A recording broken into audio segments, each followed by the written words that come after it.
a mediados del año, cuando se reforma el Código de Comercio y prevé la posibilidad de la contratación electrónica, ¿no? De una manera muy general, muy rudimentaria, pero de alguna manera ya estaba contemplada esa realidad, ¿no?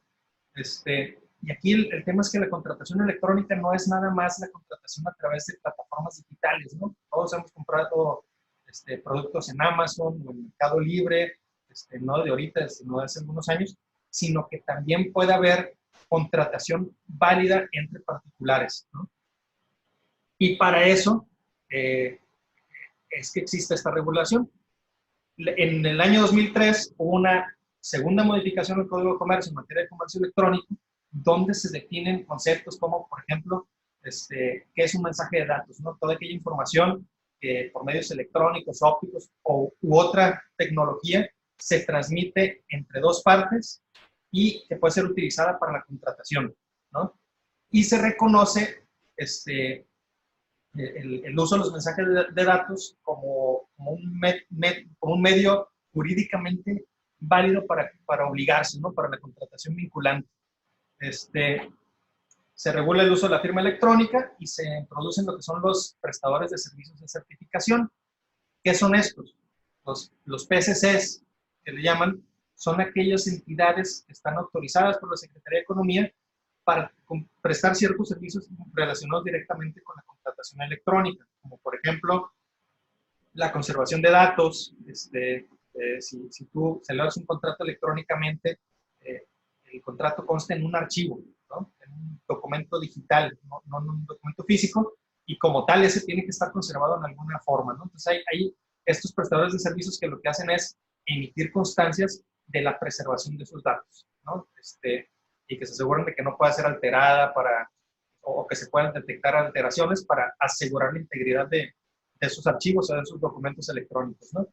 O estos prestadores de servicios también pueden precisamente llevar a cabo esos procesos de validación, identificación y autentificación de la firma electrónica, ¿no? El cómo vincular a la persona con su firma electrónica, ¿no? Entonces, por ejemplo, el PSC, el prestador de servicios de certificación más importante de México, curiosamente no es un ente privado, es la Secretaría de Hacienda y Crédito Público a través del SAT, ¿no?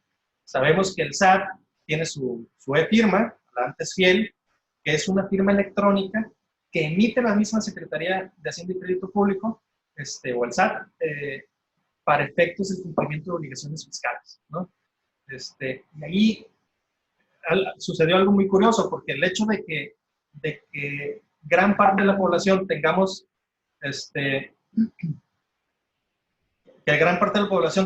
la obligación de obtener esa firma electrónica del SAT, ha provocado que la certificación o la emisión de firmas electrónicas no sea rentable para los prestadores de servicios de certificación privados, ¿no? Entonces, así como existe la firma del SAT, pudieran existir otras firmas electrónicas equivalentes o que cumplan la misma función, pero pues para que sea un negocio tendrías que vendérsela a una persona, a un número importante de personas. Y el tema es que, como la mayoría tiene la firma, se generó de alguna manera natural una estandarización de la firma electrónica, que es la que utilizamos comúnmente. Eso no quiere decir que sea la única. Por ejemplo, en algún momento la Secretaría de Economía a los corredores públicos y a los notarios nos daba acceso a otra firma electrónica que era más avanzada que la del SAT, porque, por ejemplo, al momento de firma tenías que escanear tu huella digital, tenía candados biométricos, y eso hacía que te aseguraras de que quien está firmando es realmente el titular de la firma, cosa que no sucede necesariamente con la firma electrónica del SAT, ¿no? Entonces, ¿por qué lo menciono? Porque la firma electrónica del SAT tiene la bondad de que es la que es mayormente difundida. En teoría es una firma electrónica avanzada o fiable, que ahorita vamos a escribir cuáles son esos conceptos, pero en la práctica la mayoría de nosotros hemos perdido el control exclusivo sobre la firma electrónica del SAT, ¿no? Entonces yo, por ejemplo, como corredor, la utilizo para inscribir documentos en el Registro Público del Comercio o para tener acceso al sistema para dar de alta a las empresas que constituyo o para solicitar denominaciones sociales. Pero desafortunadamente, ninguno de nosotros, esa misma firma electrónica, en algún momento se la proporcioné a mi contador por el cumplimiento de obligaciones fiscales, ¿no? Entonces, ahí entra un problema como el hecho de cómo nos aseguramos de que quien firma utilizando la firma es realmente el titular de ella, ¿no? ¿Cómo sé que no constituyeron, por ejemplo, una SAS, una sociedad por acciones simplificada, y que la constituyó el contador sin avisarme, ¿no? Yo sé que los contadores son todos decentes y ninguno hace ese tipo de prácticas, pero bueno, en teoría, ¿qué sucede, no? O, oye, ¿qué pasa si le di acceso, vamos a poner un ejemplo, a mi asistente para que me pidiera una autorización de denominación social? Ya tiene acceso a mi firma electrónica. En teoría pudiera firmar documentos con esa firma electrónica, ¿no? Entonces, ese es un reto y un problema que podemos encontrar en este tipo de operaciones, que más adelante vamos a ahondar en ello, ¿no? Y el último servicio que prestan los PCCs, nada más como dato cultural, es el tema de la digitalización de documentos, ¿no? La prestación de servicios de digitalización, que documentos físicos los respaldas en un formato digital y se emite una constancia de conservación y de esos datos, ¿no? Pero bueno, no voy a andar en esa parte porque no se relaciona tan directamente con este tema. Aquí lo importante es que no es un tema nuevo, es un tema que detona ahora a raíz del COVID, pero ya se había venido utilizando, ¿no?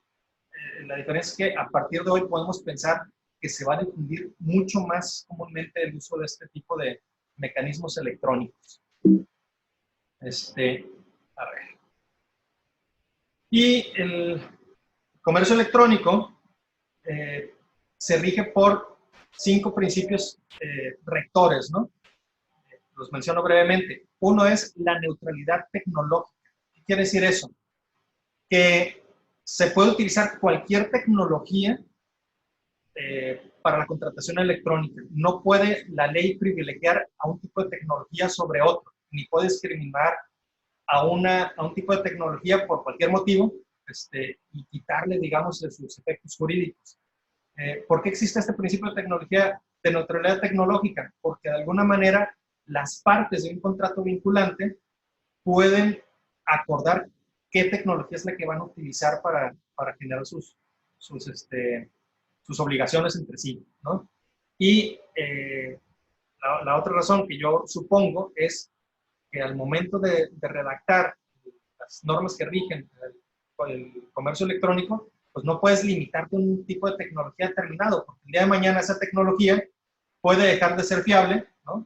Quizá ahorita la firma electrónica avanzada del SAT no la puedas duplicar o no puedas generar una falsa, pero más adelante no sabemos si se pueda, ¿no? O un documento firmado digitalmente, quizá el día de hoy puedas detectar las alteraciones, el día de mañana hay otra tecnología que supere eso y que permita modificar los documentos, no lo sabemos, ¿no? Y no puedes restringirte a una tecnología determinada porque el día de mañana puede haber otra más eficiente que quieres utilizar y el marco normativo tiene que estar abierto a esa posibilidad de adoptar nuevas tecnologías, ¿no? Por un lado. Y la otra es, esto permite también que no necesariamente tengas que cumplir con la tecnología más sofisticada para tener una contratación electrónica válida, ¿no? O sea, no toda la firma electrónica, por ejemplo, tiene que requerir candados biométricos, ¿no? U otro tipo de cuestiones. Entonces, ahí la ley lo que hace es reconocer que la tecnología es neutra y mientras cumpla con los requisitos mínimos que establece la ley, puedes utilizar cualquier tipo de tecnología, ¿no? La segunda es el principio de autonomía de la voluntad, que va muy relacionado o puede relacionarse con la neutralidad tecnológica en el sentido de que las partes pueden elegir cuáles van a ser esos elementos tecnológicos o los elementos fácticos por los cuales tú le atribuyes una firma electrónica a una persona. ¿Cuál es ese vínculo entre la firma electrónica, ya sea simple o avanzada, y la voluntad de quien está firmando, ¿no? Por ejemplo, ¿no?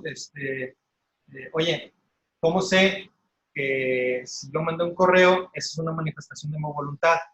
Quizá hay un contrato donde pusimos que todas las comunicaciones serán por correo electrónico dirigidos a tales direcciones, ¿no? Ahí hay un elemento. O si acordamos que vamos a firmar un contrato haciendo uso de la e-firma, pues ahí estamos estableciendo un mecanismo tecnológico por voluntad propia en el cual vamos a establecer una relación contractual, ¿no?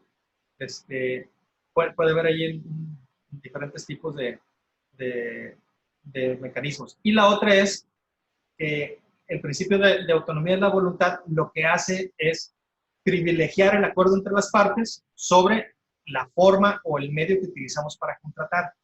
Es decir, lo que importa es el acuerdo al que quisimos llegar como partes contratantes. Si lo quisimos hacer de manera escrita o por medios electrónicos, es una cuestión irrelevante, ¿no? Lo que importa es la voluntad de las partes, el respetar el hecho de que cada una de las partes se obliga en los términos que quiso obligar o que aparentemente quiso obligarse.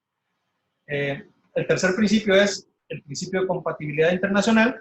A lo que se refiere es que si fuera de México hay alguna firma electrónica que cumpla con los requisitos mínimos que requieren las leyes mexicanas, pues esa firma electrónica extranjera va a ser válida en México, ¿no? Para efectos de contratación electrónica. Y los últimos dos principios son los de equivalencia funcional. Estos son los más importantes.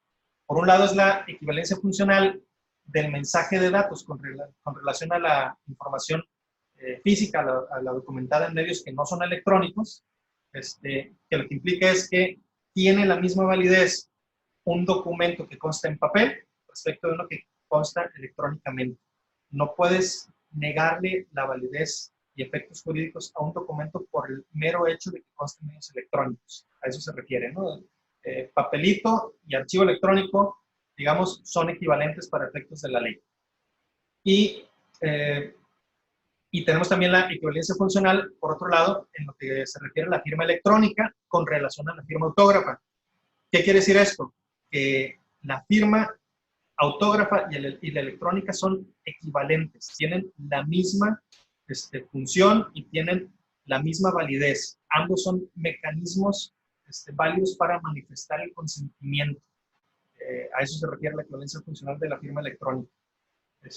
Y ahorita vamos a ver algunos de los conceptos ahí relacionados con ello, ¿no? Pero en principio, una firma electrónica tiene la misma validez que una firma autógrafa, salvo que alguna formalidad específica del tipo de contrato que estemos celebrando te requiera una firma autógrafa. Ahí sería otro tema, ¿no? Pero mientras no haya una limitante de formalidad, pues no podemos privar a la firma electrónica de validez, ¿no? Antes de continuar, quiero hacer una precisión que me faltó hacer al principio. Estamos hablando, o empecé hablando, de comercio electrónico, de contratación en materia mercantil. ¿Por qué? Uno, porque es la regulación más extensa que tenemos sobre la contratación digital, ¿no? Y dos, porque si hablamos de contratación civil, por ejemplo, que es una materia reservada a los estados, tendríamos que revisar en los códigos civiles de cada entidad federativa para saber si permiten o no la contratación electrónica en materia civil, ¿no? Hay estados que ya la regulan, hay estados que no la regulan, y ahí pues tendríamos que ver cada caso concreto. En materia de comercio sabemos que el comercio es regulado por el Congreso de la Unión, y ahí sí, lo que dice el Código de Comercio y las demás leyes mercantiles son aplicables en todo el territorio nacional. Entonces ahí no tenemos duda de que los contratos de naturaleza mercantil pueden celebrarse por medios electrónicos, ¿no? Esa previsión habría que hacer. Ahora, el Código de Comercio, en su título segundo, decíamos hace un momento, regula todo lo que es el comercio electrónico. Y aquí hay algunas disposiciones sumamente importantes, se las transcribo aquí para irlas desmenuzando. Me interesa que conozcan el fundamento. El primero es el artículo 89 del Código de Comercio, ¿no? Que dice por ahí en el segundo párrafo que en los actos de comercio y en la formación de los mismos podrán emplearse los medios electrónicos, ópticos o cualquier otra tecnología, ¿no? Y más adelante, en el artículo siguiente, el 89 bis, nos dice que no se negarán efectos jurídicos, validez o fuerza obligatoria a cualquier tipo de información por la sola razón de que esté contenido en un mensaje de datos. Por tanto, dichos mensajes podrán ser utilizados como medio probatorio en cualquier diligencia ante autoridad legalmente reconocida y surtirán los mismos efectos jurídicos que la documentación impresa. Entonces, estos son, digamos, el fundamento de todo lo que es la contratación electrónica. No podemos negar la validez, decíamos hace un momento, la validez jurídica de un contrato por el mero hecho de que conste en medios electrónicos. O no solo que conste en medios electrónicos, sino que se utilicen medios electrónicos para su formación, ¿no? La validez la reconoce el Código de Comercio, tiene los mismos efectos jurídicos, la misma fuerza, validez y fuerza obligatoria, y se pueden ser utilizados en juicio, ¿no? Aquí, nada más, una acotación. Estamos muy acostumbrados al tema de papelito habla, en el sentido literal de las cosas. Si no tenemos un documento firmado autógrafamente, nos quedamos muy intranquilos. Y la validez de la contratación electrónica, que se fundamenta el Código de Comercio, nos da un problema adicional, representa un reto adicional, porque aunque sea válido, el tema es cómo acredito que existe ese contrato, ¿no? Es, por ejemplo, un tema de, vamos a equipararlo a una factura electrónica. ¿Cuál es la factura realmente, don Fernando Romero? ¿En qué documento consta la factura? Está dormido el Fer. Te voy a contestar yo. Andamos. Ya despertó. Ahí anda, ya, sale. Una factura electrónica, ¿cuál es la factura electrónica? ¿En dónde consta? ¿En dónde consta? ¿Sí? Pues en un documento digital, en un archivo cifrado que se llama XML, ¿no? El archivo XML, ¿no?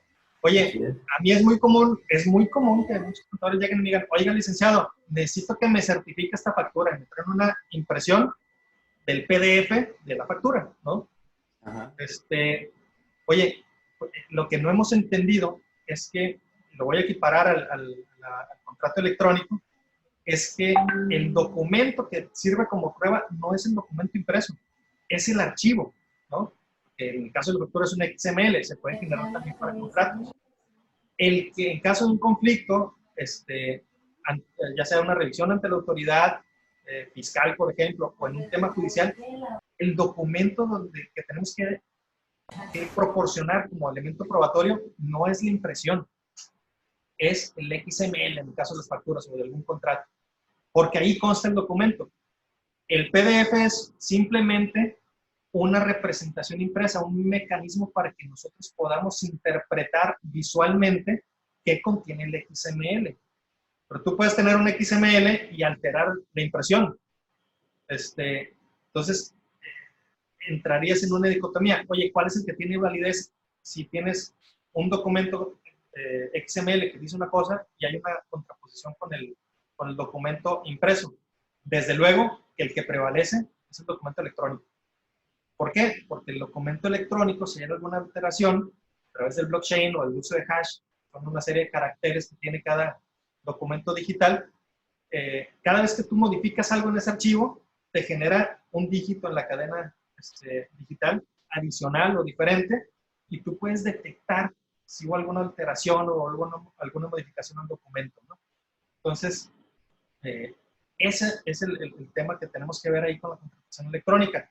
Muchas veces entraremos en ese tipo de conflictos. De nada nos sirve, por ejemplo, certificar una representación impresa de una factura, porque si de todas maneras, de entrada, la factura, y estoy equiparando factura para poner en términos que ya están más familiarizados, tiene una cadena original, una serie de dígitos y de caracteres, que esa es la que te permite verificar si el documento es realmente el que se generó en su momento, ¿no? Puedes detectar esas alteraciones. Y yo siempre les digo a mis clientes, oye, si quieres te la certifico, y lo que hago es un proceso de validación donde digo, oye, ya chequé la cadena de tiempo, es la misma que me aparece en el sistema de datos del SAT,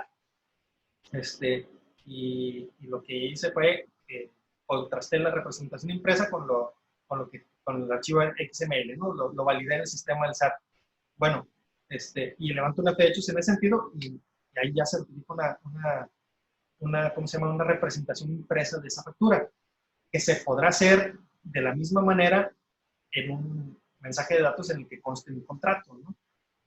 Pero la certificación viene pasando a segundo término, no lo requieres porque la certificación lo que hace es cotejar que el original coincide con la copia.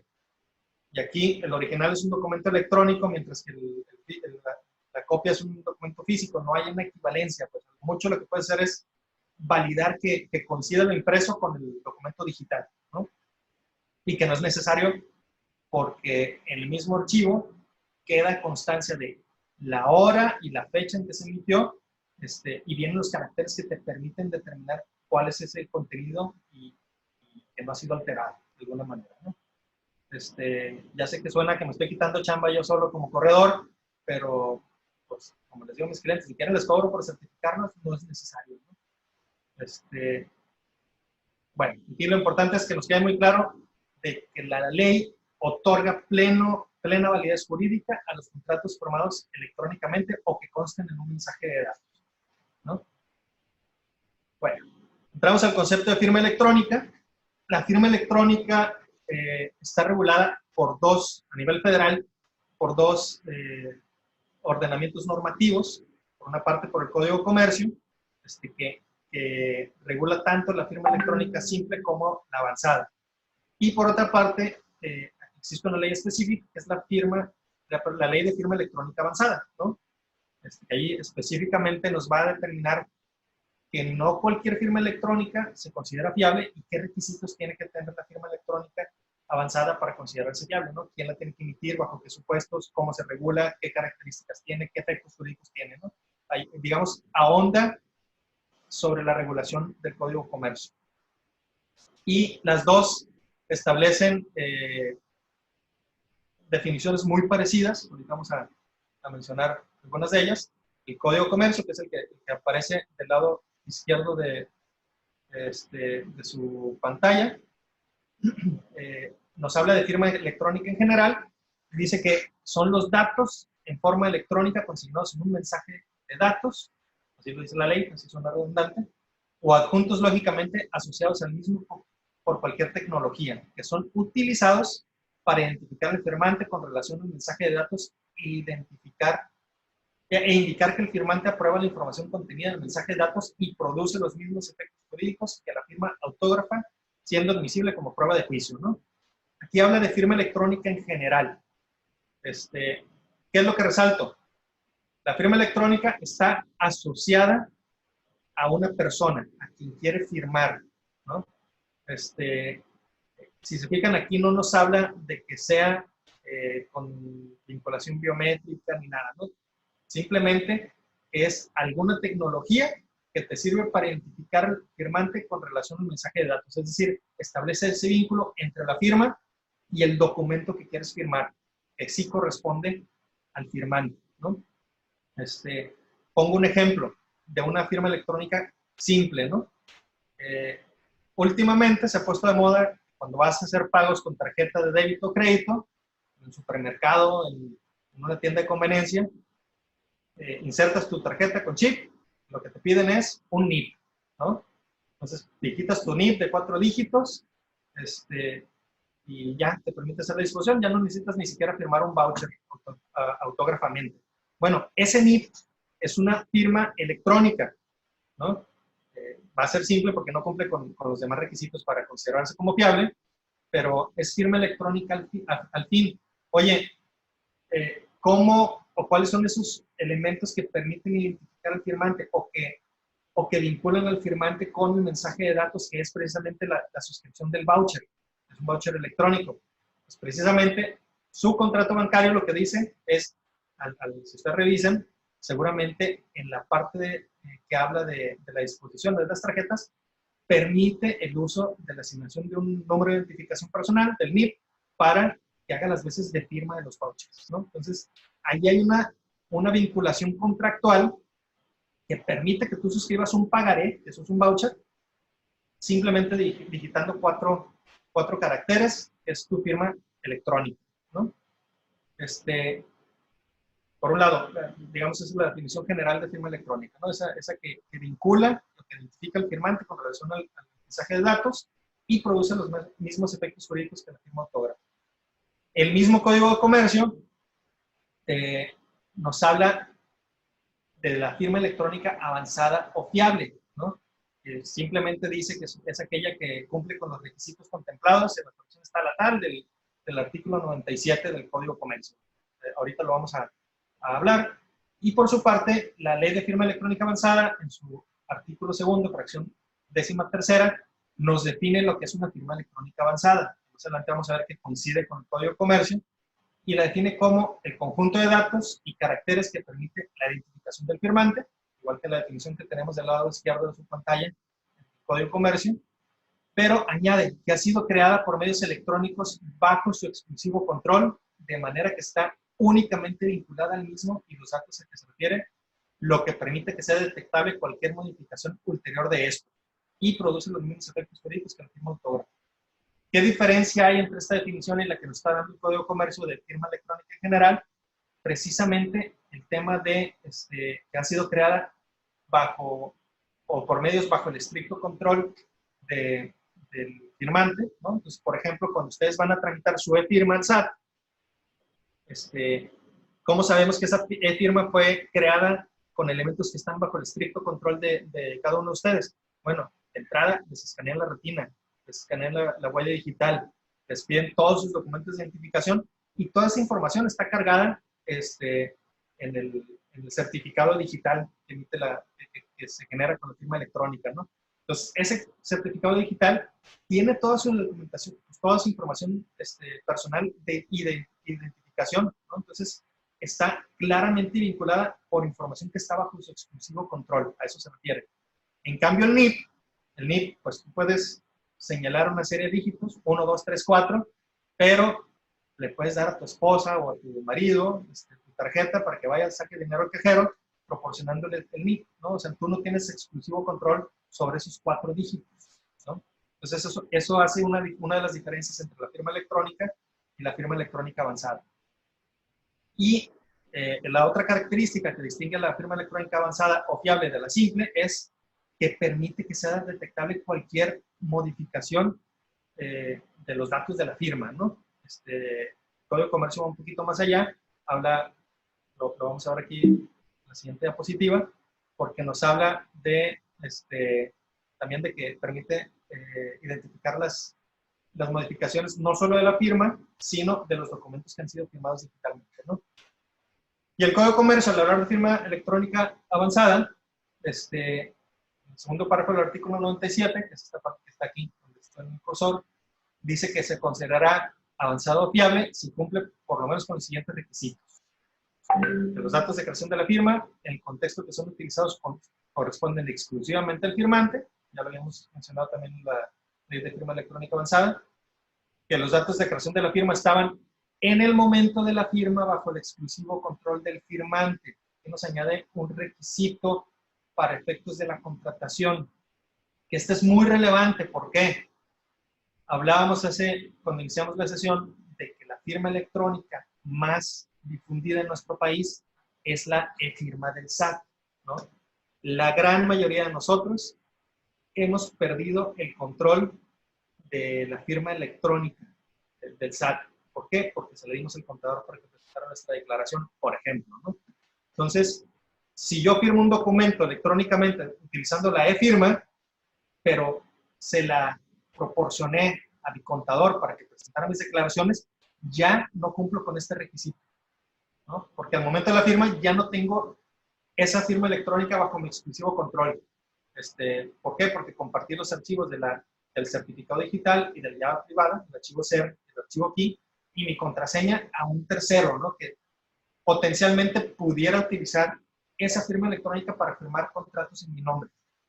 Entonces, ese hecho fáctico puede, de alguna manera, provocar que una firma electrónica que se presume avanzada, como es la firma, pierda su fiabilidad, ¿no?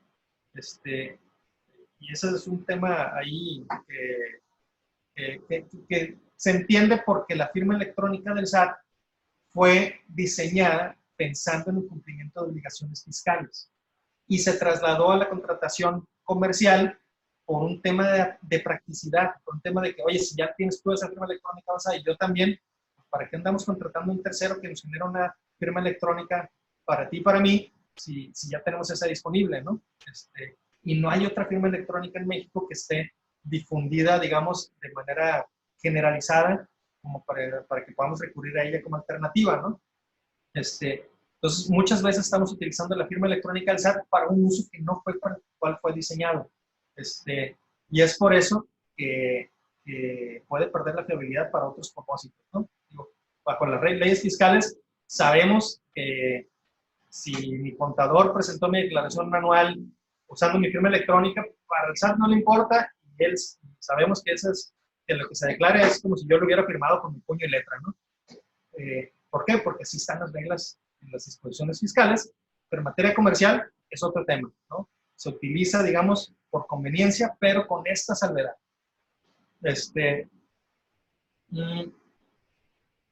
Y el tercer requisito es que es posible detectar cualquier alteración de la firma electrónica hecha después del momento de la firma y también respecto a la integridad de la información del mensaje de datos, es decir, que se puede detectar cualquier alteración al documento que firme electrónicamente en una fecha posterior, ¿no? Esos son, digamos, los elementos de la firma electrónica avanzada o fiable.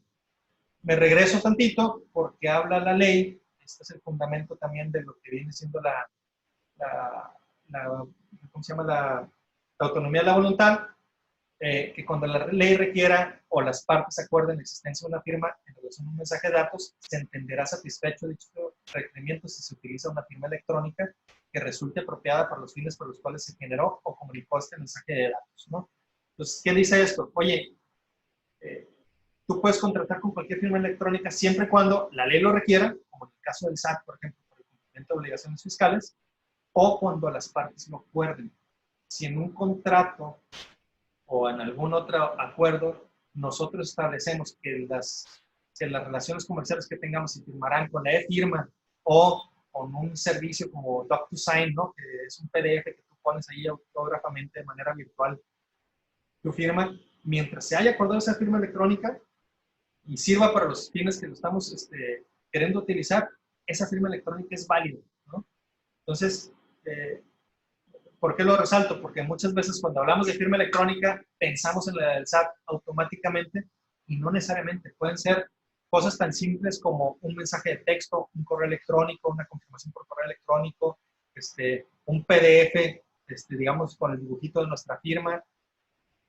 Siempre y cuando lo hayamos acordado podemos utilizar esa firma electrónica, ¿no? Desde luego, habrá que buscar que la firma electrónica que escojamos para nuestras relaciones comerciales pues, nos dé la mayor certeza posible, ¿no? Porque entre menos elaborada o menos complicada o menos fiable sea esa firma electrónica, al momento de un conflicto, pues nos vamos a meter en camisa de once varas en el tema probatorio, ¿no? Por eso muchos recurren, por ejemplo, a firmas ya establecidas como la e-firma. El otro tema es cuando nos define el Código de Comercio, qué requisitos tiene que tener una firma electrónica para considerarse como fiable, pues nos aclara en su último párrafo, el artículo 97, que todo lo señalado en este artículo se entiende sin perjuicio de la posibilidad de que cualquier persona demuestre de cualquier otra manera la fiabilidad de una firma electrónica o presente las pruebas de que una firma electrónica no es fiable, ¿no? Entonces, este párrafo es muy importante porque precisamente, aunque presumamos que, por ejemplo, la e-firma sea fiable, si nosotros podemos demostrar que nuestra contraparte ya no tenía control sobre esa porque salió al contador o por cualquier otro motivo, automáticamente pudiéramos repudiar el contenido de ese contrato, porque estamos demostrando que ya pierde la fiabilidad y por lo tanto pierde ese beneficio del no repudio, ¿no? Del beneficio de que lo firmado electrónicamente con una firma electrónica avanzada es atribuible a nosotros, ¿no? Si nosotros demostramos, ya sea que la firma electrónica no la tuvimos bajo el control al momento de la firma o al momento de su emisión, o que puede ser alterada, o que se pudo alterar el mensaje de datos sin detectarse. Entonces, en ese momento deja de ser fiable y podemos demostrar en juicio esa pérdida de la fiabilidad para incluso desconocer o anular el contrato por falta de consentimiento, ¿no? Entonces, es algo ahí importante que, bueno, a los abogados, sobre todo litigantes, les puede interesar más esto, pero es importante conocerlo, ¿no?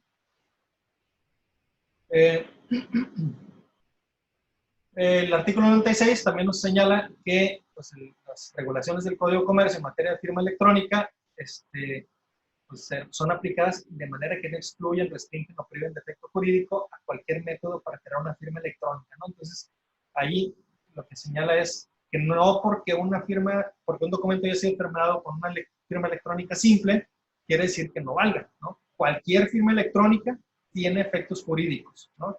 El tema es, tenemos que poder probar en la existencia de esa firma electrónica, ese vínculo entre el firmante, la persona que está celebrando el acto, con la firma electrónica elegida, y tercero, que en el caso de una firma electrónica simple, ese vínculo o ese acuerdo de que vamos a utilizar esa firma electrónica simple, ¿no? Esos son los elementos que tendremos que regular.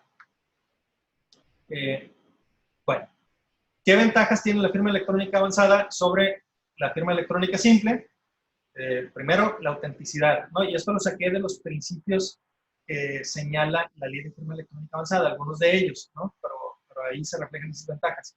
Primero es la autenticidad, que quiere decir que el documento firmado electrónicamente o el mensaje de datos en el que consta permite dar certeza de que lo emitió una persona determinada, que el firmante es el titular de esa firma electrónica. Y por lo tanto, pues el contenido de ese contrato le es atribuible a esa persona que firmó junto con sus consecuencias jurídicas, ¿no? Es decir, nos permite determinar que el documento firmado es auténtico y que corresponde al que debió de haberlo firmado, ¿no? Por ejemplo, aquí en el caso de la e-firma del SAT, lo podemos presumir porque pues, viene un certificado digital, que es el archivo SER, que se utiliza al momento de firmar, donde vienen los datos de identificación del firmante, y además se requiere una contraseña que en teoría debería estar bajo el control de la persona que firma, y eso nos permite atribuirle, digamos, el contrato firmado al titular de la firma electrónica, ¿no? Dejando de ser verdad que tenemos el tema ahí de la pérdida del control como un huequito ahí que deberíamos de poder, digamos, solventar y tener en mente, ¿no? Segundo, la integridad, ¿no? Aquí lo importante es, como decíamos, que la firma electrónica de un documento tiene que darnos certeza de que el documento no ha sido alterado y que se mantiene íntegro desde el momento de su firma, ¿no? Y que si ha habido algún cambio a ese documento, lo podamos detectar, ¿no? Si la firma electrónica no nos permite detectar esos cambios, deja de ser avanzada, pero pues aquí nos da certeza de que si firmamos algo electrónicamente, no nos cambien los términos, ¿no? Trasladado al ámbito físico, ¿qué pasa cuando firmas un contrato? ¿Qué te dicen los abogados? Oye, firma todas las hojas al margen. ¿Para qué? Para asegurarte que no te van a cambiar una hoja por otra. Bueno, este es el equivalente. Aquí, obviamente, en un archivo PDF, por ejemplo, podemos ver que puede ser que nos cambie un archivo u otro, ¿no? Pero en un archivo XML, vamos a suponer que consta un documento firmado, se genera esa cadena digital que si hay alguna alteración, va a variar necesariamente esa cadena, ¿no? Y ahí requeriremos, en caso de duda, pues de periciales informáticas o digitales para determinar si hubo esa alteración o no al documento. Pero de alguna manera la tecnología nos permite que con una firma electrónica avanzada detectemos cualquier cambio que pueda haber sufrido un documento firmado electrónicamente. Y la tercera ventaja es una presunción legal, que es la del no repudio, que consiste en que la firma electrónica avanzada garantiza que la autoría integral del documento y que su firma corresponde al firmante. Es decir, yo no puedo decir que yo no firmé un documento firmado electrónicamente con una firma electrónica avanzada, ni puedo negar que yo lo haya emitido, porque porque precisamente para eso tiene sus candados y esa fiabilidad de la firma electrónica. No es atribuible a mí, aunque yo después lo quiera desconocer. No sé si queda más o menos claro ese punto.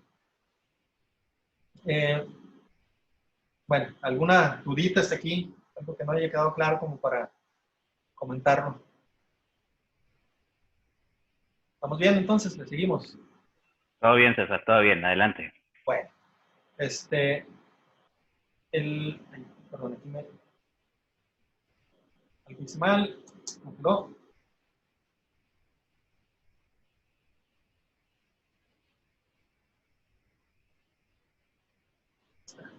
Listo, ahí está. Bueno, en cuanto a la fiabilidad de la firma electrónica, decíamos que por ahí el artículo 94 del Código de Comercio dice que, que nada restringe la posibilidad de que una persona demuestre de cualquier otra manera la fiabilidad de la firma electrónica o que presente pruebas de que no es fiable, ¿no? Esto tiene dos implicaciones. Por un lado, que una firma electrónica avanzada puede perder su fiabilidad, ¿no? Como el ejemplo que decíamos hace un momento de la firma electrónica del SAT. El tema es que al momento de firmarla solo requerimos tener los archivos y la contraseña, pero no hay una herramienta o un elemento que nos diga que no pude haberlo, o que no pudo haberse firmado sin intervención, si yo soy el titular de la firma, ¿no? Entonces, lo equiparo yo con la firma electrónica que teníamos de la Secretaría de Economía. Ahí, además de cargar los archivos, tenías que validar con una contraseña y con la huella digital, ¿no? Entonces, esa firma electrónica, en principio, es muy complicado que tuviera fiabilidad porque al momento de firmar yo tenía que pasar mi huella digital, ¿no?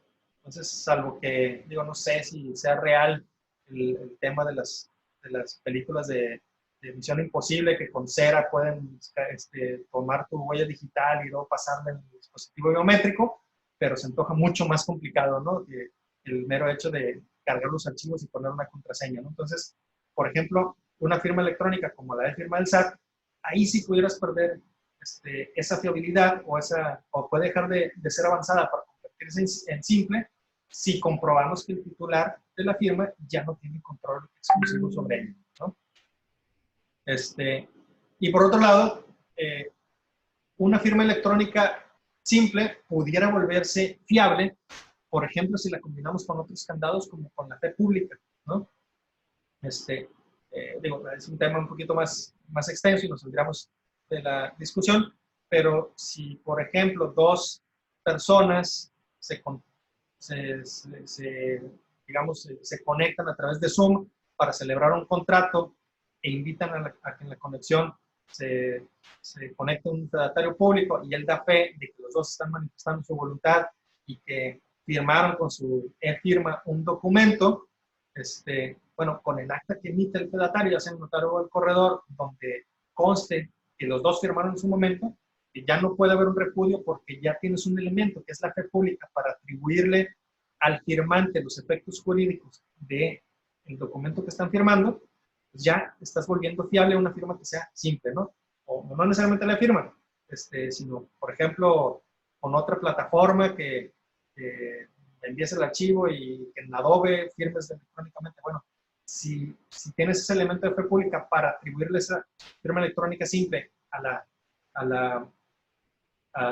los firmantes o a las partes, pues lo estás volviendo fiable porque ya sabes que no puedes alterar ni la firma ni el documento, porque en ese proceso pues el fedatario tendrá que hacer constar cuál fue el documento que se firmó, ¿no? Entonces, digamos que ahí es un elemento híbrido, porque entra la fe pública y te puede emitir un acta al fedatario, pero ya tienes un elemento adicional que le das una mayor fiabilidad al uso de una firma electrónica, incluso simple, ¿no?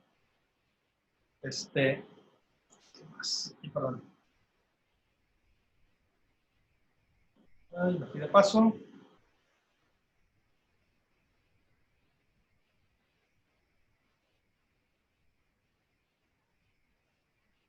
Bueno, y bueno, resumimos ahí las ventajas de la firma electrónica avanzada, que es la equivalencia funcional respecto a la firma autógrafa, la certeza de la fecha y hora de la firma. En toda firma electrónica avanzada, tiene que haber un mecanismo para determinar el momento exacto en que se firmó un documento, ¿no? No requiere presencia o contacto físico para manifestar el consentimiento, que es por aquello de lo que está tomando auge el tema de la firma electrónica, ¿no?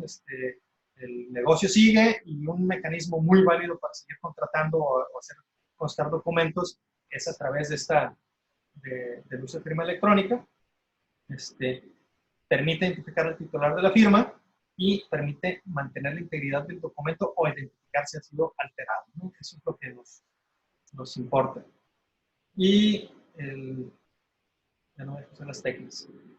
Las desventajas que puede tener la firma electrónica avanzada, las mencionamos, no es como a manera de recapitulación.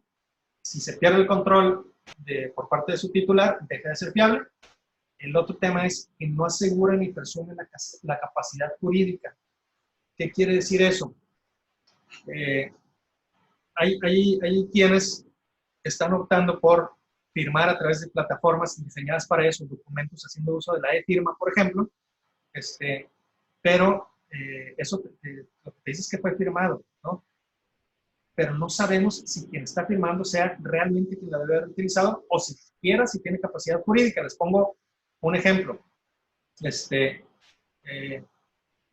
vamos a poner el ejemplo de un contador medio maquiavélico, que sabemos que no existen, pero una persona que, oye, tengo las firmas electrónicas de mis clientes, ¿no?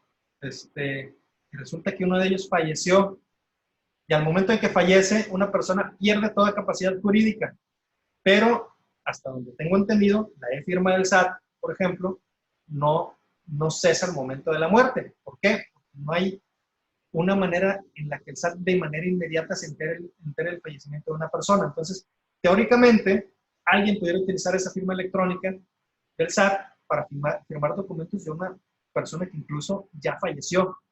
Entonces, o de una persona que quizá se encuentra en un estado de interdicción, que no goza de sus facultades mentales, que quizá tuvo esa capacidad jurídica al momento de tramitar y obtener la firma electrónica, pero al momento de utilizarla ya no la tiene, ¿no? Quizá porque sufrió alguna enfermedad, algún accidente, o alguna cuestión de salud que le hizo perder o algún tema psicológico que le hizo perder su raciocinio o su sano juicio. Pues bueno, el uso de la firma electrónica no presume esa capacidad jurídica, ¿no? Entonces puede ser que se firmen documentos electrónicamente por una persona que tiene iniciado su consentimiento, ¿no?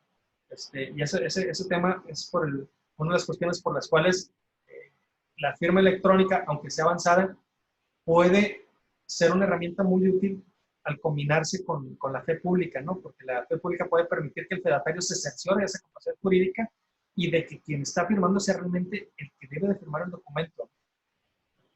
Y la otra desventaja es que, muy similar a lo anterior, es que la firma electrónica avanzada no es un medio idóneo para acreditar la personalidad o la representación. ¿A qué me refiero con esto? Vamos a suponer que Pepe es el representante de Ramos Ortiz y Asociados SC, ¿no?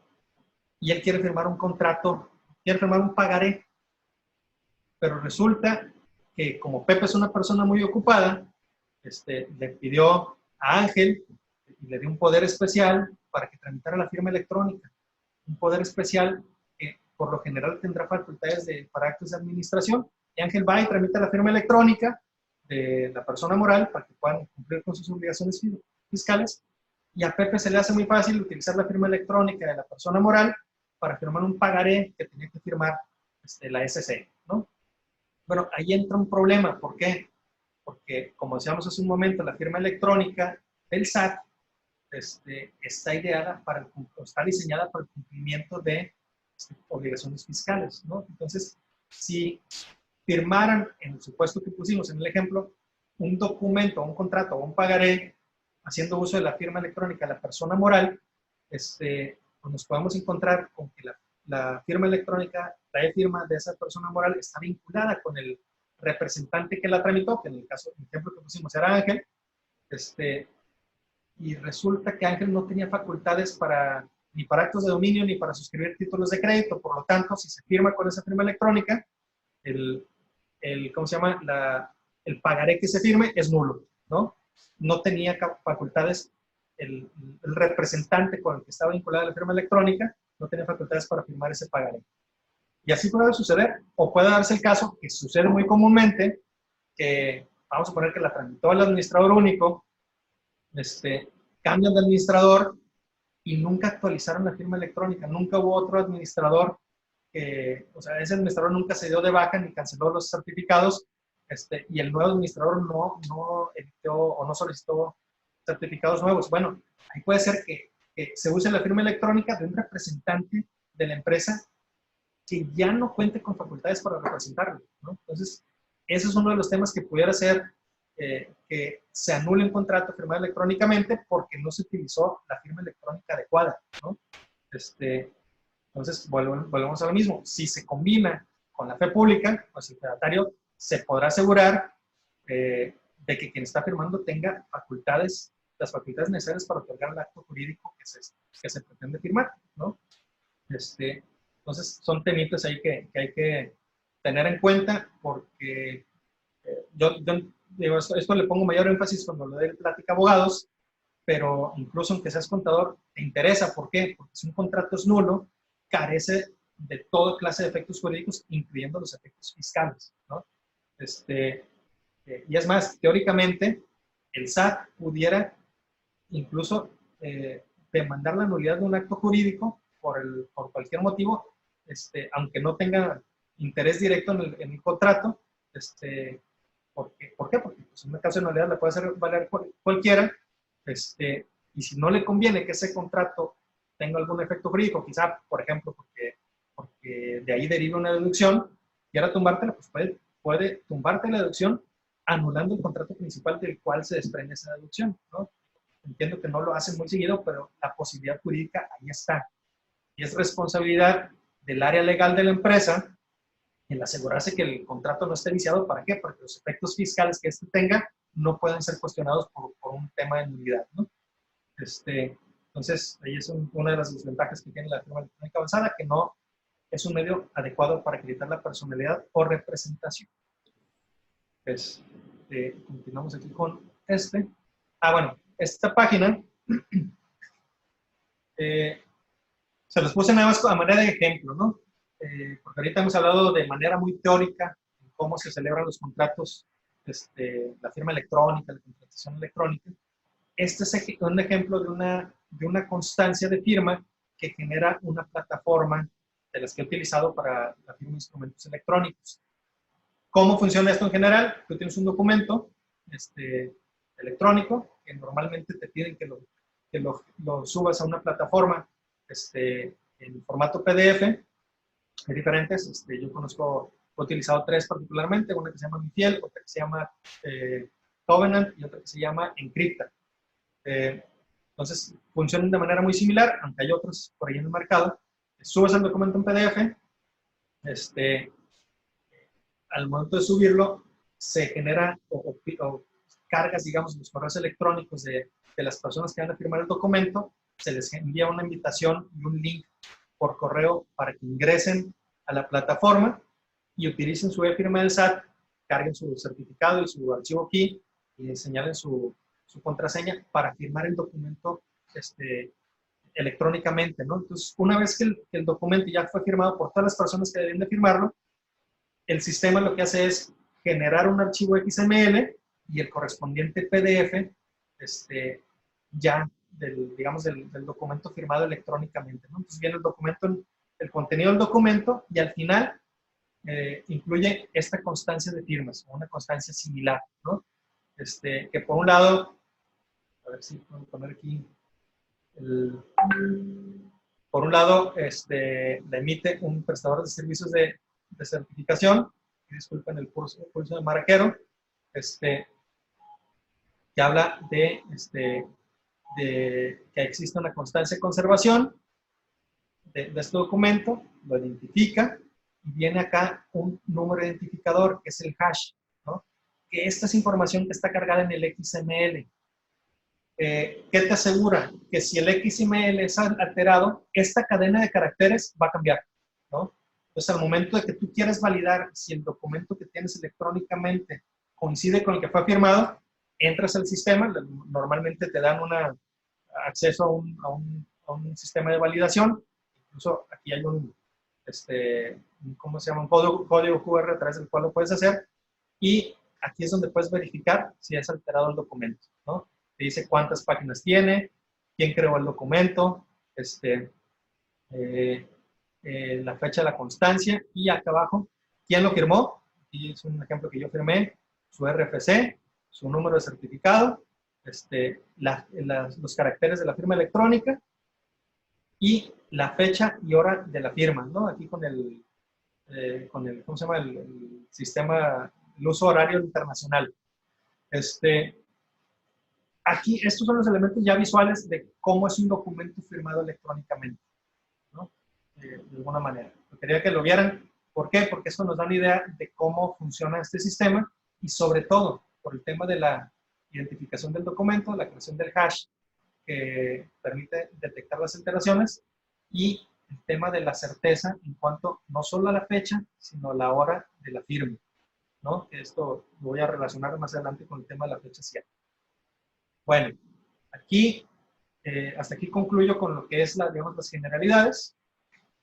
Ya me estoy pasando el tiempo, espero que no sea demasiado, pero vamos a entrar ahora sí a comentar un poquito de otras cuestiones que tienen que ver con las formalidades de los actos jurídicos.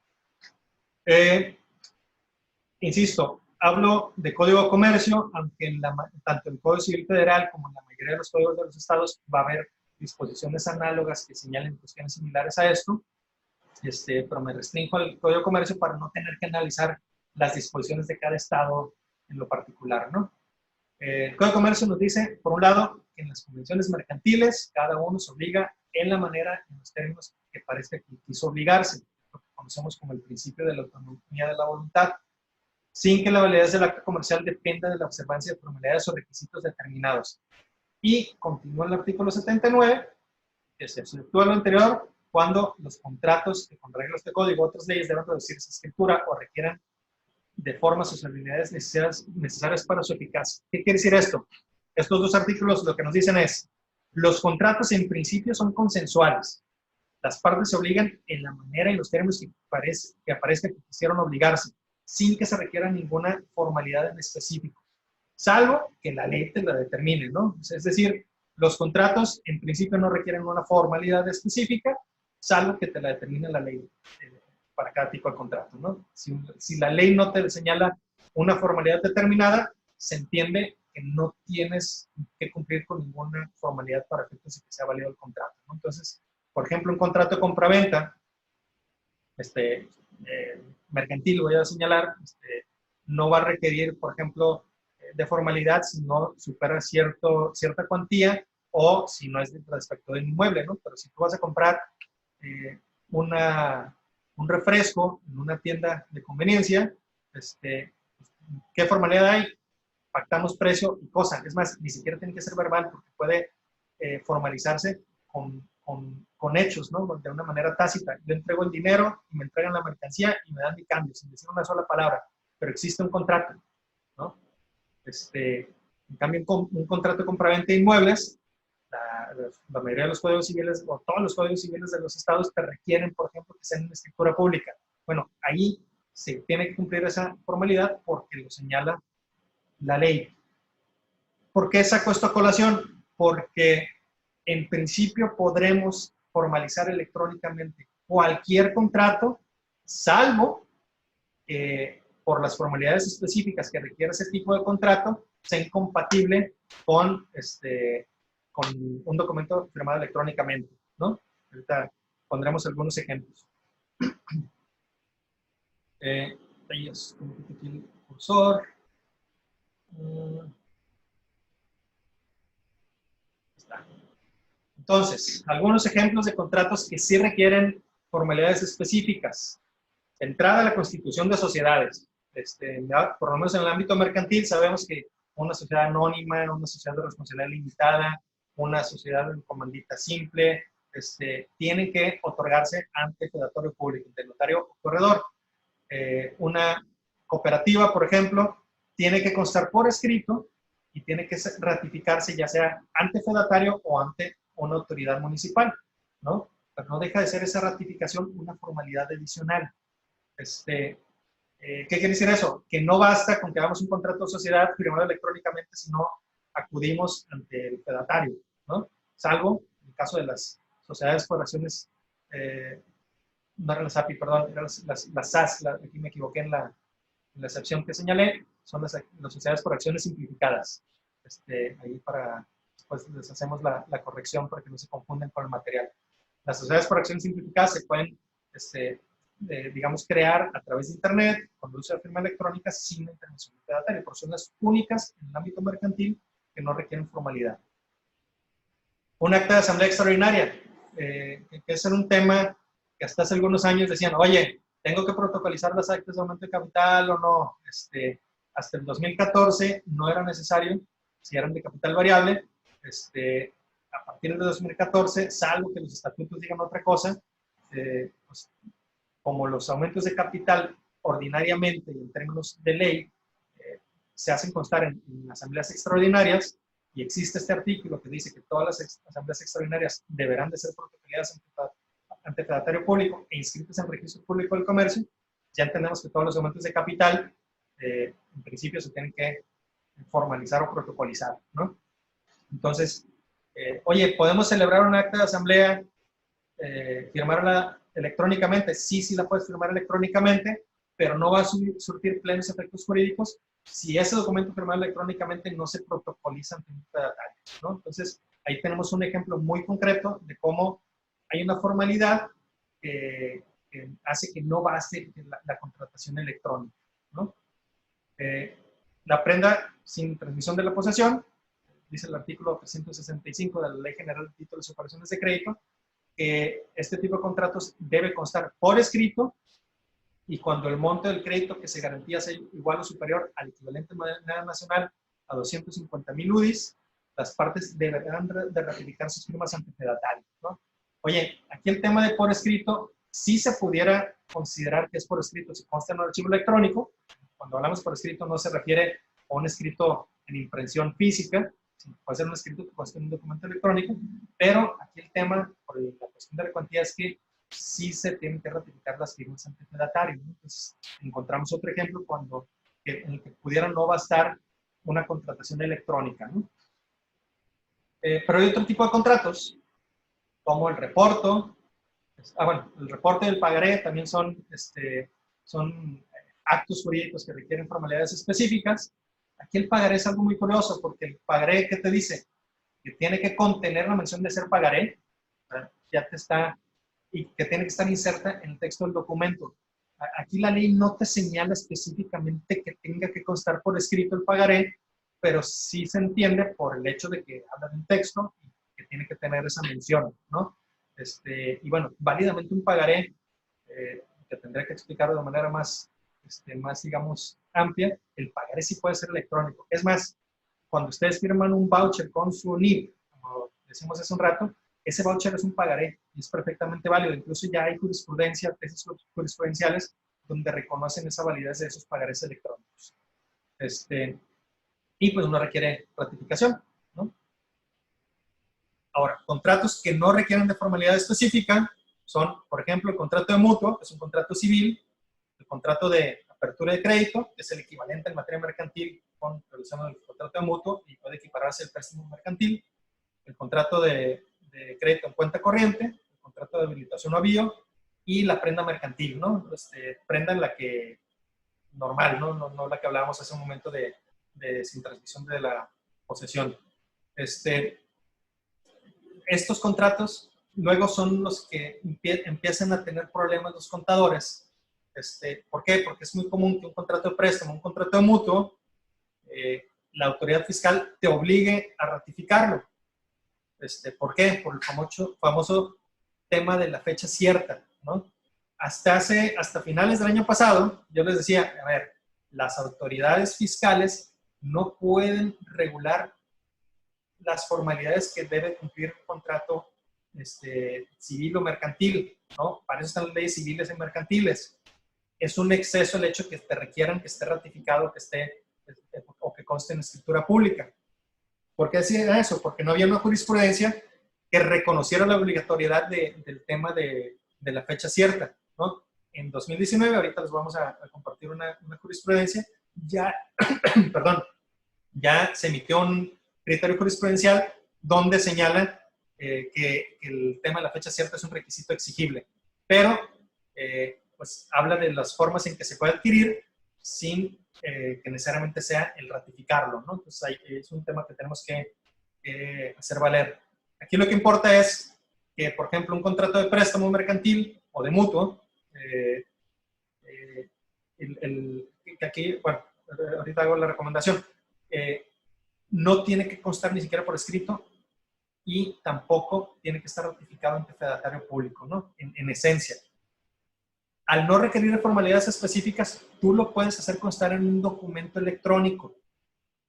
Firmarse electrónicamente existe y de alguna manera, pues pudiera haber esa posibilidad de que tenga fecha cierta. Ahorita vamos a ver cuáles son esas dos posturas que haya y que no sea necesario ya su ratificación. ¿Cuál es el tema? ¿No? El tema es que aquí la tecnología ya te permite identificar la fecha y hora exacta de la firma. No puedes alterar esa modificación, que incluso puede ser más seguro para el SAT, porque sabemos que, no voy a hablar mal de ningún tipo de fedatario, son cosas que dicen que pasan, pero seguramente es falso. Es común que dicen que haya clientes que digan, oiga, licenciado, necesito que me ratifique un documento con fecha del 2015 porque tengo una revisión, ¿no? Bueno, pues con la tecnología, el momento de la firma es cuando lo firmaste, no lo puedes echar ni para atrás ni para adelante, ¿no? No se presta a dudas en cuanto al momento de la firma. Y además yo siempre he estado peleado con eso de que quieran ratificar forzosamente en el momento de que se celebró el contrato, pero ya es otra cuestión. Aquí la recomendación muy puntual que quería hacer es, muchas veces cuando hacemos préstamos entre una sociedad mercantil, una SA, una SDRL y alguno de sus socios, solemos documentarlos en contratos de mutuo. Si se van a documentar en medios electrónicos, lo ideal es que no lo llamen mutuo. ¿Por qué? Porque el mutuo es un contrato en materia civil. Llámenle contrato de apertura de crédito, contrato de préstamo mercantil, porque eso ya les permitirá la posibilidad de firmarlo electrónicamente, ¿no? Ahí ya no tenemos dudas de que en términos del Código de Comercio se puede firmar electrónicamente. En cambio, el mutuo, por ejemplo, en el estado de Sinaloa sí pudiera haber dudas de que pueda ser firmado por medios electrónicos, porque no se reconocen los actos jurídicos en medios digitales, digamos, específicamente en nuestro Código Civil, hasta donde tengo entendido. Entonces, quieren tener esa posibilidad de firmar electrónicamente, no le llamen mutuo, llamen el préstamo mercantil, que a final de cuentas la mercantilidad del préstamo deviene del hecho de que venga de un accionista hacia la empresa, o entre dos sociedades mercantiles, pues es un crédito mercantil, ¿no? O incluso, si para una de las partes es civil y para la otra es mercantil, es un contrato mercantil. Entonces, llamemos las cosas como se deben de llamar, ¿no? Para no confundir también ahí a la autoridad y pues, enseñarnos a hablar correctamente. Bueno, entro con la duda. ¿Basta la firma electrónica para generar fecha cierta? ¿Sí o no? Y me regreso al ejemplo que les puse acá. La reacción general puede ser, bueno, aquí para borrar esto.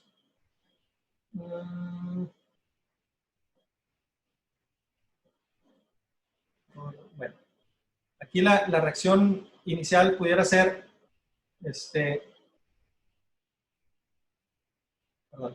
pudiera ser que sí. ¿Por qué? Porque sabemos que al momento de firmar digitalmente un documento, se hace constar la fecha y hora de la firma de manera precisa. Y si yo altero esta fecha y hora de la firma, el hash me va a variar, ¿no? Este hash, este número identificador del documento, se va a observar la modificación, ¿no? Entonces, sí, como decíamos hace un momento, ¿cómo se llama? La firma electrónica puede determinar no solo una fecha cierta, sino una hora cierta y precisa y exacta de la firma de un documento, ¿no? Entonces, en términos de certeza, incluso puede dar mayor certeza que un documento ratificado, ¿no? Sobre todo sabemos que en el estado de Sinaloa, por lo menos, las ratificaciones de firmas no requieren de un acta en protocolo de un notario. Entonces, ya no están, digamos, restringidos a un número sucesivo que tiene que cuadrar en una fecha determinada, y muchas veces la práctica notarial es que agregan una certificación con la fecha que les pide el cliente, y eso sucede, ¿no? En el caso de los corredores, es distinto. ¿Por qué? Porque por cada ratificación sí tenemos que levantar un acta que se agrega a nuestro archivo con un número, digamos, que lleva una secuencia, y tiene que casar en las fechas en las que entra, digamos, las que corresponde al instrumento, ¿no? A la fecha del instrumento. Pero bueno, con la tecnología no queda duda de la fecha y hora precisa de la firma, ¿no? En cuanto a la fecha cierta, hay que recordar, y este tema lo tienen más los contadores que los abogados, porque es un concepto que surge de manera, en el ámbito fiscal, surge por una práctica de la autoridad cuando ejerce sus facultades de comprobación. No hay una norma, ningún artículo, ninguna disposición, ni en el Código Fiscal de la Federación, ni en la Ley del Impuesto sobre la Renta, ni en ninguna otra ley de carácter fiscal que nos defina o señale qué es la fecha cierta. La única referencia jurídica que tenemos hacia la fecha cierta la vamos a encontrar en la legislación civil, cuando en la regulación de la cesión de derechos de crédito, ¿no? Entonces decíamos, no, es un concepto que no tiene sustento en las leyes fiscales, ni siquiera administrativas, y surge de esa práctica de la autoridad fiscal al ejercer sus facultades de comprobación, cuando no nos cree y tiene duda de que si un contrato lo sacamos de la manga de última hora para parchar algunas irregularidades o insuficiencia probatoria que tengamos, y es donde dice, oye, yo tengo que tener certeza de que no lo sacaste de última hora y que ya existía ese contrato y no lo hiciste como para justificar, digamos, falsamente alguna situación fiscal, ¿no? Entonces surge de la misma desconfianza, ¿no? Pero hasta finales del año pasado no tenía ningún sustento jurídico el tema de la fecha cierta. E incluso había criterios de PRODECON donde señalaba que no era exigible, por ejemplo, una ratificación de firmas de determinado tipo de contratos, porque si bien la fecha cierta es una herramienta útil para la autoridad fiscal, tú lo puedes relacionar con otros elementos de prueba para acreditar la existencia del acto. No te lo pueden negar por el simple hecho de que no tenga una formalidad que le dé fecha cierta. Pero bueno, y aquí viene el artículo, ¿no?, del Código Civil Federal, donde viene la referencia a la fecha cierta, ¿no? ¿Cuándo vamos a tener fecha cierta? Según, por lo menos para efectos civiles, dice por ahí, cuando se hace un crédito que debe inscribirse desde la fecha de su inscripción en el registro público de la propiedad. Si se hace en escritura pública, desde la fecha de su otorgamiento. Si se trata de un documento privado, desde el bien que se incorpora a un registro público, la muerte de cualquiera de los firmantes, o la fecha en que se entrega a un funcionario público por razón de su oficio, ¿no? Y de aquí es donde saca la autoridad la idea de la fecha cierta, ¿no? Entonces nos dice, oye, estos préstamos que te estoy considerando como, que yo, autoridad, te estoy considerando como un ingreso acumulable, pues yo como sé que sí es ingreso y que no me lo estás disfrazando, pues demuéstrame que ya existía ese contrato antes de que yo ejerciera mis facultades de comprobación. Y ahí es donde surge, pues, a alguien se le ocurrió ratificar un contrato de préstamo, un contrato de mutuo, y justificarlo de esa manera, ¿no? Y es donde la autoridad fiscal empezó ya no a utilizarlo como un medio útil, sino a exigirlo casi como requisito para aprobar, digamos, el movimiento para efectos fiscales, ¿no?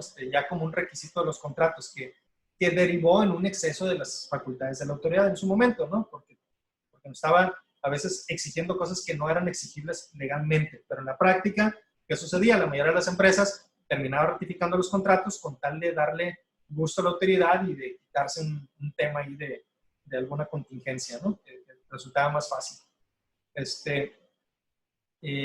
y aprovecho el comercial, yo sugiero, muchas veces hay dos tipos de contadores, los que te piden que si firmaste o tuviste un préstamo el día 15 de diciembre, quieres la ratificación con fecha 15 de diciembre, o algunos dentro del mismo mes de diciembre, o algunos en el mismo año, ¿no?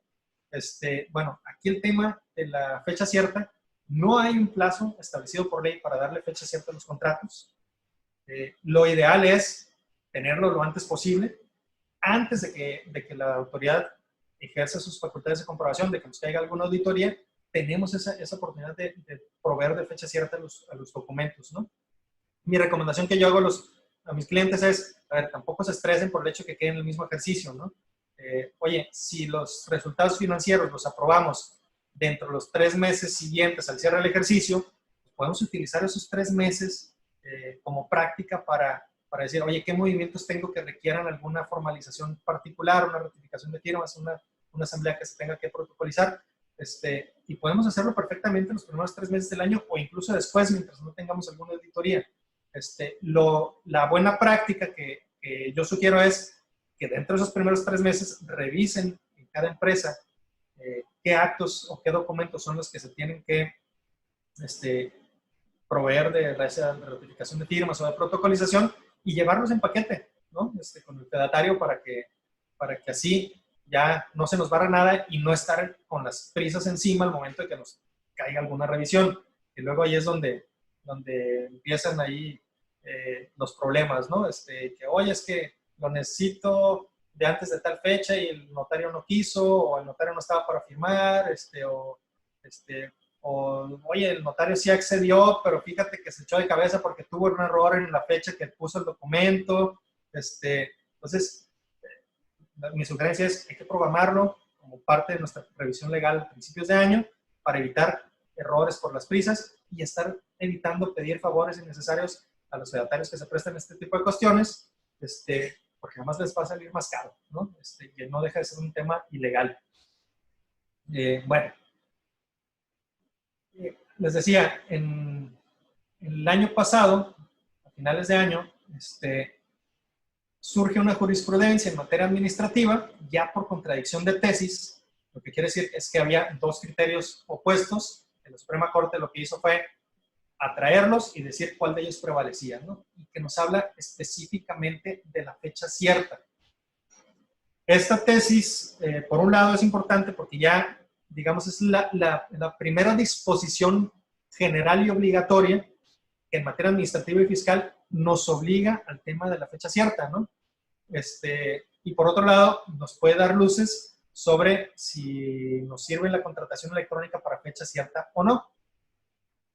Entonces, por un lado dice la ley que la fecha cierta tiene la jurisprudencia, perdón, que la fecha cierta tiene como finalidad otorgar eficacia probatoria a los documentos privados y evitar actos fraudulentos o dolosos en perjuicio de terceras personas, entre comillas o entre paréntesis, del SAT, ¿no? O sea, ¿cómo sé que no me sacaron de la manga un contrato y que se lo estás inventando nada más para justificar alguna deficiencia o algún pecadito que tengas por ahí, ¿no? Y bueno, en ese sentido, reconoce la Suprema Corte que la fecha cierta es un requisito exigible respecto de los documentos privados, ¿no? Que se presentan ante la autoridad fiscal como consecuencia del ejercicio de sus facultades de comprobación. Es decir, aquí le está dando la Suprema Corte manga abierta o carta abierta al SAT para que te exija que tus documentos tengan fecha cierta, ¿no? Y señala que los contribuyentes tienen el deber de conservar esos documentos para demostrar la adquisición de un bien o la realización de un contrato, ¿no? Y la segunda parte de la jurisprudencia nos dice cuándo adquieren fecha cierta los documentos, que está basado en las nociones del derecho civil que revisamos hace un momento, ¿no? Dice cuándo se inscriben en el registro público de la propiedad a partir de la fecha de inscripción. ¿Por qué? Porque ahí tienes certeza de que al momento de que se escribió, por lo menos ya existía el documento, ¿no? Cuando se presenten ante un fedatario público, y aquí resalto, dicen que se presenten ante un fedatario público. Muchas veces entendemos eso como el otorgamiento de una escritura o una ratificación de firmas, y no necesariamente.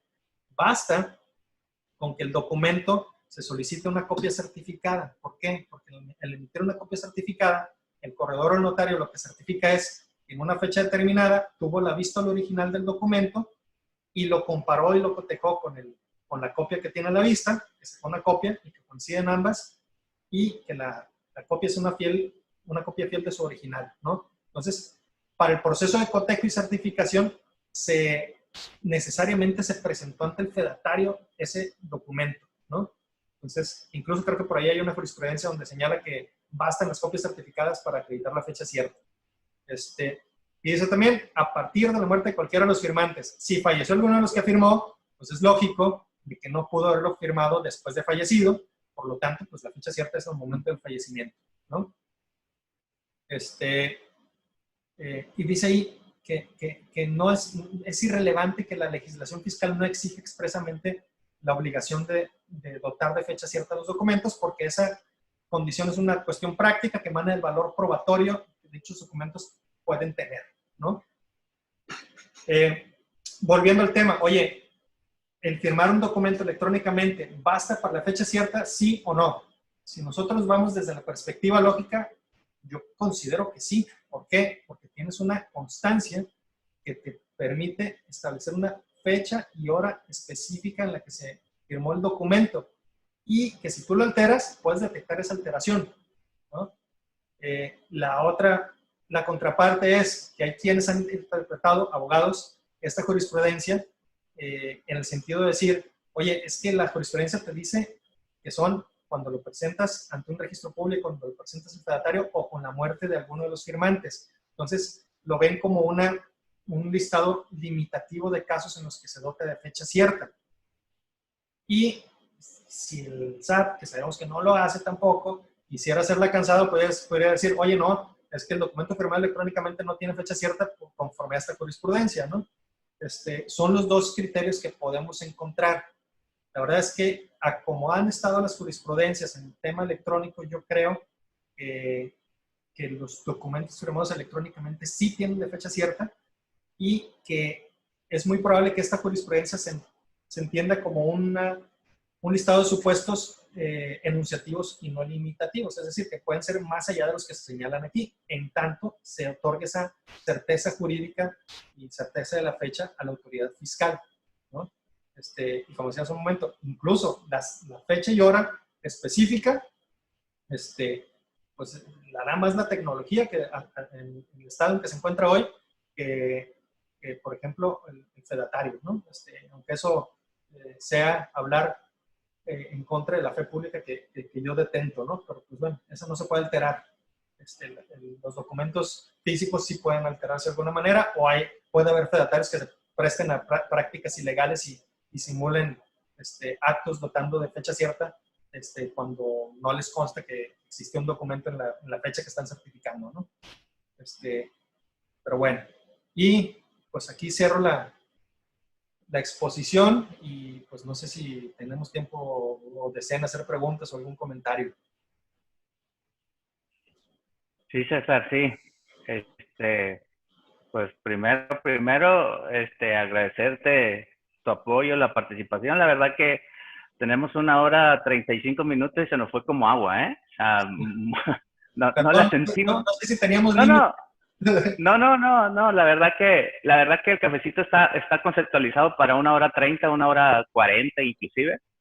E inclusive hemos tenido hasta de 2 horas, ¿no? Entonces, todo muy bien, excelente, César, la verdad. Por aquí hay algunas preguntitas que quisiera aprovechar, te las voy a ir leyendo. Dice, ¿tendrás algún ejemplo de la limitante de la firma electrónica? Es decir, cuando se tiene que obligar a firma autógrafa. Bueno, en principio, no puedes limitar a firma autógrafa. ¿Por qué? Por el principio de equivalencia funcional, ¿no? Que cuando estaba analizando yo el tema de si mis clientes me podían firmar, por ejemplo, un instrumento de constitución de sociedad o algo electrónicamente, fue uno de los temas que estuve analizando. Incluso lo analicé para el tema notarial. ¿Y con qué me encontré? Que en la Ley Federal de Correduría Pública, que es la que me rige a mí, pues nada más habla de que las partes tienen que firmar de conformidad a los instrumentos. Y si la ley no distingue entre firma electrónica o autógrafa, pues no podemos distinguir y pueden firmar con una o con otra. En cambio, encontré legislaciones notariales de algunos estados donde señalaban, donde sí hablaban que las escrituras otorgadas ante el notario deberán de contar con su firma autógrafa, ¿no? Entonces, ¿qué te dice? Que ahí la ley te impide firmar autógrafamente. No, la verdad es que no he analizado o no he encontrado otro caso específico en el que se limite, porque normalmente se da por entendido que la firma es una forma de manifestar el consentimiento y no te habla de una firma autógrafa. Quizá, por ejemplo, en el tema de un crédito quirografario, no sé, tendría que analizar bien la redacción de la ley, pero la verdad es que, por lo general, en la mayoría de los contratos que haremos día con día, préstamos, pagarés, constituciones de sociedades, obviamente ante fedatario, pudiera haber, por ejemplo, una firma electrónica válidamente. Ok. Aquí hay otro, dice, ¿en un testamento la firma electrónica es válida? Bueno, ese es un buen ejemplo. Ahí hay que acordarnos que un testamento es un acto solemne, ¿no? Que aunque la práctica de los notarios luego se desvirtuó un poquito, tiene que ser en la presencia del fedatario. Ahí sí hay un tema por la delicadeza y no es un acto que requiere una formalidad, sino que requiere una solemnidad, ¿no? Básicamente. Muy bien. Hay otra pregunta aquí que dice, el contrato de mutuo simple, préstamo, si lo realizo digital con su firma electrónica de los involucrados, ¿puede servirme para darle fecha cierta para así no llevarlo con un notario al registro público? ¿Cuál sería su recomendación? Bueno, creo que ya comentaste algo al respecto, ¿verdad? Sí, lo comenté, no está de más aclararlo. El tema es el nombre, ¿no? Sabemos que los nombres, que el contrato tú lo puedes llamar como tú quieras y tienes que atender a su naturaleza para determinar cuáles son los efectos jurídicos que tiene. Es decir, tú le puedes llamar contrato de compraventa, pero si las cláusulas hablan de un préstamo, pues es un préstamo, ¿no? Tú le puedes llamar mutuo, que en esencia es un contrato civil, pero si ves que la relación es mercantil, pues es un contrato de préstamo, de apertura de crédito, ¿no? Pero mi recomendación es, si es mutuo como tal, si es civil, hay que revisar primero de qué legislación estatal estamos hablando, porque no todas las legislaciones estatales permiten la contratación electrónica en materia civil, ¿no? Ahora, queremos evitar eso, pues hay que ver que si es un contrato mercantil, sí lo podemos hacer y quitémosle la confusión, no le llamemos mutuo, llamémoslo préstamo mercantil. ¿Por qué? Porque eso puede, aunque tengamos el contenido para acreditar la mercantilidad, se presta o podemos quitar, digamos, la tentación a la autoridad de decir, no, es que es un contrato civil y no es válido la firma electrónica, ¿no? Entonces, llamemos las cosas mercantiles por su nombre mercantil, o por ejemplo, la otra que les encanta a los contadores, ¿no? Las cartas mandatos, ¿no? Oye, una carta mandato para que fulanito me congeló las cuentas el IMSS, esto una carta mandato para que fulanito reciba y haga pagos por cuenta mía.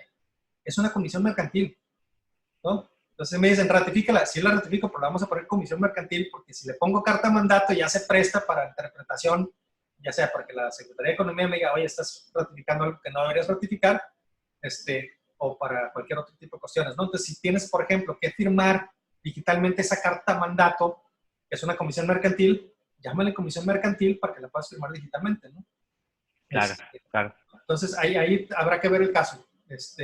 Lo civil no necesariamente se puede firmar electrónicamente, lo mercantil sí, ¿no? Y quitémosle pretextos a la autoridad, llamémoslo por el nombre correcto. Y el otro tema, la firma electrónica sí te pudiera servir para firmar digitalmente, por ejemplo, la del SAT, que es lo más común, para firmar digitalmente un contrato, pero hay que tener cuidado porque, como les decía ahorita, la firma electrónica de una persona moral no es la idónea para la firma de ese documento, ¿no?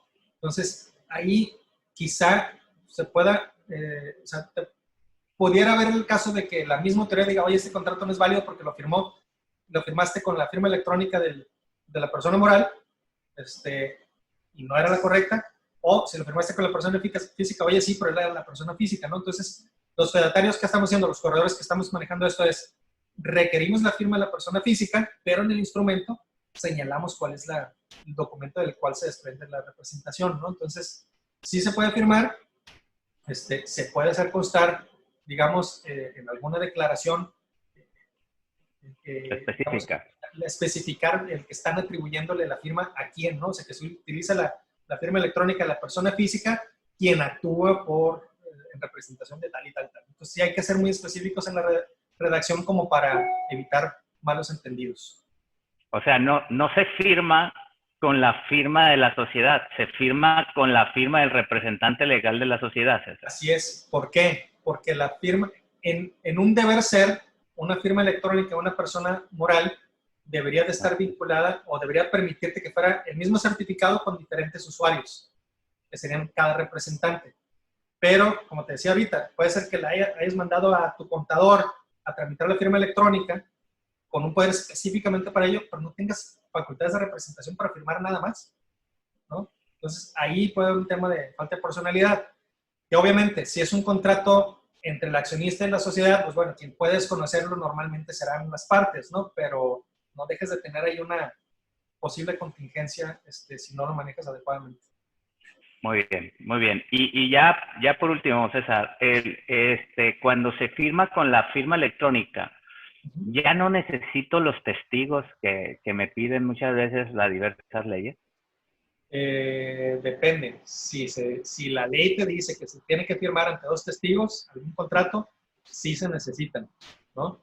¿Por qué? Porque la firma electrónica no equivale a fe pública.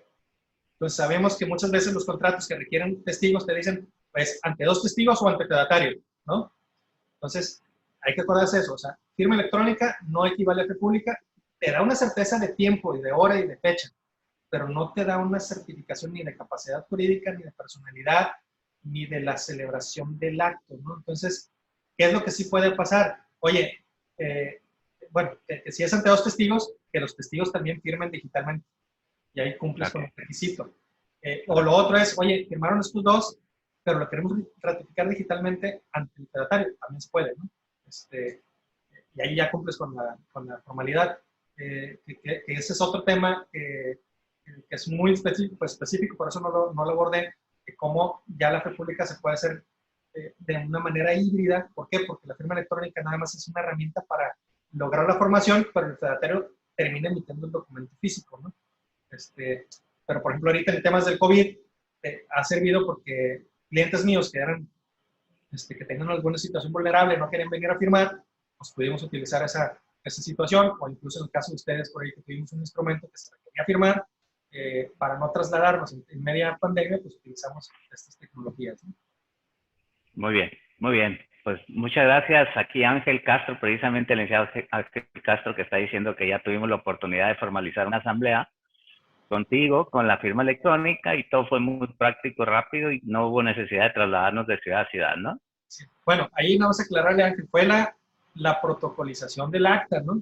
Porque otro tema es, que también se puso de moda, y es la discusión que traen todos los abogados ahorita, hoy es válida una asamblea virtual celebrada por Zoom, sí o no. Es otro tema, ¿no? En principio, sí, ya para no dejarnos con la duda. Esa era mi pregunta, César. Esa era tu pregunta. Digo, eso es un tema que no estamos de acuerdo con los abogados. Está, digamos, una explicación un poquito larga el abordarla, pero lo voy a tratar de resumir. A ver, normalmente la ley establece los supuestos y las formas en que se tiene que llevar a cabo una asamblea, ¿no?